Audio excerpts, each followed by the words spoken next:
Hello, my name is Elizabeth DeVries. I am an intuitive medium. I also work with animals, and I'm also an artist, deeply drawn, as are thousands, to Mother Nature and her intrinsic, exquisite beauty. And for many years, I used to go to Descanso Gardens when I first started. I didn't even know I was a photographer until I started taking photographs, and people say, "You see life that way?" And we don't realize that everybody else has a totally different lens of life, and that my lens of life was very up close and personal and sensual and deeply responsive to the nuances of color and form. So when you look at my artwork, which is a combination of photography and artistic co-creation with the initial photograph, you will see that it has a personal, emotional, sometimes traumatic, sometimes dramatic, but often soothing and healing essence to the work with flowers. My mother taught me about flowers when I was 4 or 5 years old, and I used to go visit her, and she would be in the garden with her little apron and her shoes and socks and show me all the different types of flowers, how to care for them, which ones like the sun, which ones in the cold Canadian winters had to have their roots wrapped in sackcloth.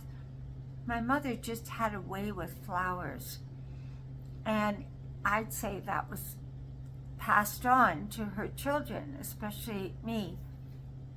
So when I was 60 and married at the time, in a brief marriage, and the purpose of it being, I guess, he bought me a fabulous camera, and he said, "I think you've got so much sensitivity to beauty, why don't you try taking some photographs?" And I said, "Well, I have no idea I could do that." And from the very first, when I took photographs, amateur as they may have been, they were different. And people said, "I didn't even look at a flower that way. I never experienced a flower that way."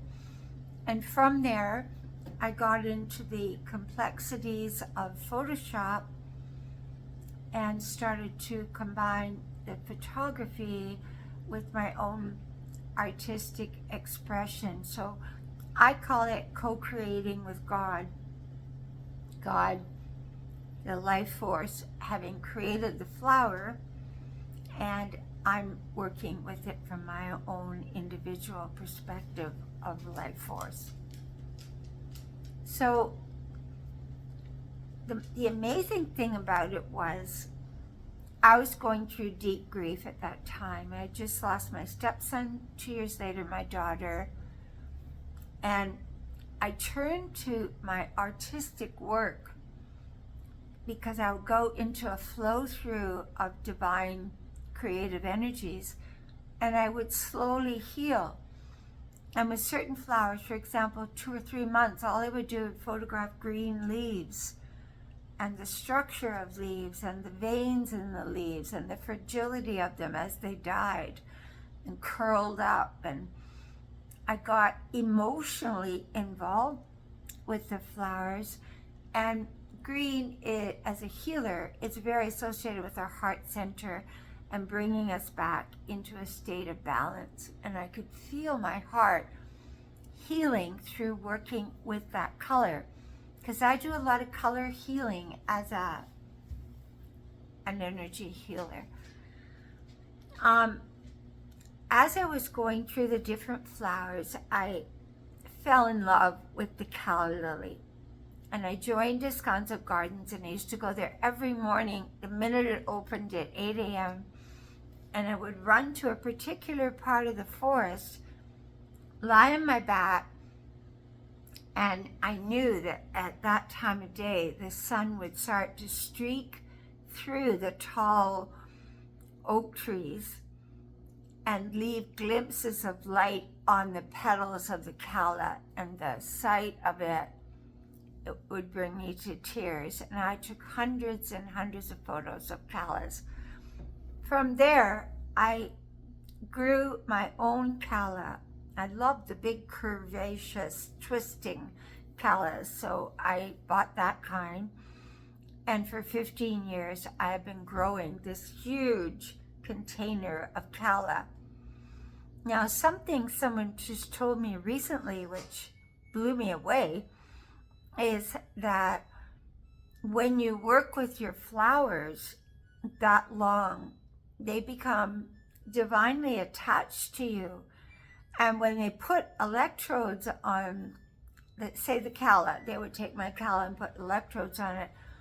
If I would go away for a couple of weeks, if I would take a trip, the actual aura of the flower would go into its own personal mourning, and it would shrink back. The aura would become smaller.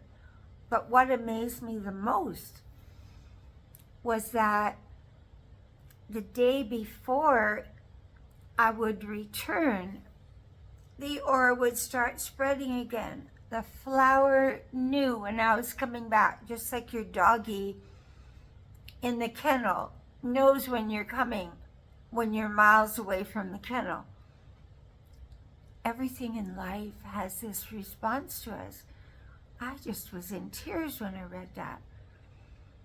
So I started to photograph all types of flowers and trees, and I made a series which I'm going to present as a gift in my daughter's name to St. Jude's Hospital for Children with Cancer. They're all magical trees. They're all trees that have bizarre colors and twists and turns, and they're just beautiful. And my daughter used to teach children about trees, and I thought, what a great idea to perpetuate her memory through exhibiting the magic of trees through my photography and artistic creations, and then give them, and they could maybe create a circle of trees, and the children could sit there and say what they see, because those children are already in very magical worlds, facing their own issues, and I just thought this would brighten up their life. But to get back to the flowers, I would love all of you to visit my website. I'll put the name below here. And if you feel so inclined, I would love to have an art exhibit in your city, if you could set that up. And I would print out my images and get them beautifully framed, or some of them would be on canvas, big ones, gallery wrap. And we would have a show in your city, and we could both benefit financially, but we also could bring at this time a sense of peace and beauty and awareness of Mother Earth, and have people take their eyes off all the trauma and focus it on beauty, just as the flowers healed my heart and brought my soul into my body in a full expression as an artist. So this would heal people. And imagine if they bought one, put it in their home, created an altar around it, and meditated there every day. This would be my personal way of not only helping my son financially, and you would gain something financially too that would be worth your while, but we would be uplifters. We would be the spreaders of beauty. We would be awakening an awareness to the exquisite, up close and personal emotional effect that flowers have on our soul. And I'd like to leave you with one thought. A flower spends its entire life seeking out the light. And we've seen flowers, little dandelions or wild roses growing through excruciating circumstances, like the crack in the pavement, and there's a flower. And I think about us and what we're going through right now, and how looking at beauty, it lifts our vibration. It brings joy to our heart, the heart being the center of our being. And personally, I never ever cut a flower.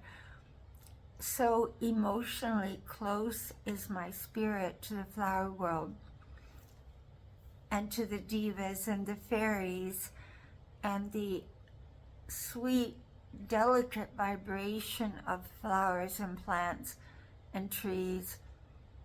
I never want to shorten their life, even by 1 hour. And so if you're interested to do this with me, just private message me.